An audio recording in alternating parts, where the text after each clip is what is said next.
Let's now look at a few more additional applications of these right triangles. So imagine there's a military training exercise where they're trying to figure out the angle that they need to position the rocket so that it would hit an airplane. So we have this picture where we know that the horizontal distance to the airplane is 32,100 feet, and we know that the plane has traveled 41,300 feet at some particular angle, or that's the distance from that rocket to the airplane in a straight line. So we want to find the angle here. How would we position that rocket? So let's look at the sides that we know. 32,100 feet, that's the adjacent side, and 41,300 feet is the hypotenuse. So it's cosine that relates those two sides together. Since we know the ratio but we don't know the angle, we'll use our inverse rule. So inverse cosine of 32,100 over 41,300, and you simply type that into your calculator using the inverse function. And so our angle is 39 degrees. It's 38.99, but we'll round that up to 39 degrees. Now we can look at another airplane application. And so imagine in an unfortunate event that the airplane loses its only engine, and so it's going to have to glide down to safely land. So if the angle that it's going to make in order to glide to the ground is an 18 degree angle, and currently the airplane has an altitude of 5,500 feet, how far can it travel in that horizontal distance before it has to land? So we're looking for this side, which is the adjacent side to the angle we know, and we also know the opposite side. So it's tangent of that angle that equals opposite over the adjacent. So here we've set up tangent of 18 degrees equals 5,500 over x. To solve this, we still will multiply by x, but this one's going to have an extra step because we're trying to solve for x and we have not isolated it yet. But we can isolate it by dividing by tangent of 18. And you have to keep that trig with that angle. Okay, they belong together. And so x is going to equal 5,500 divided by the tangent of 18.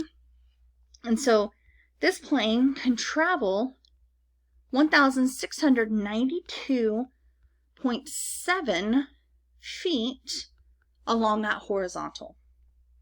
And then the last application that we need to look at is considering an angle of elevation and depression. So sometimes we want to make a distinction as to whether or not we're on the ground looking up at something, or if we're up looking down at something. So you can see this picture here where there's an observer on the ground and he looks up to the balloon with a 71.2 degree angle.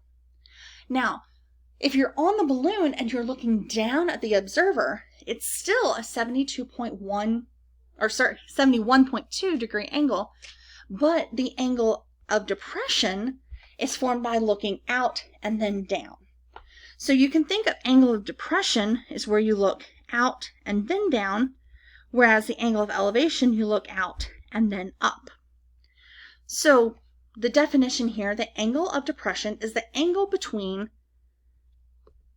your horizontal, so looking straight out, and the line of sight with respect to the ground. So you look out the horizontal, down the line of sight towards the ground, whereas the angle of elevation is between the horizontal and the line of sight, but it's from the ground.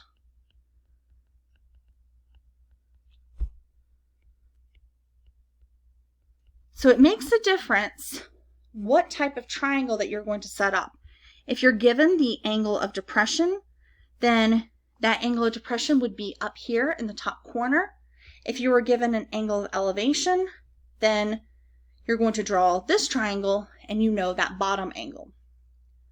So in this scenario, if we're trying to find the horizontal distance between the observer and the balloon, we know that the balloon is traveling at 8,400 feet of an altitude, and we're looking at the opposite and the adjacent for this angle of elevation triangle.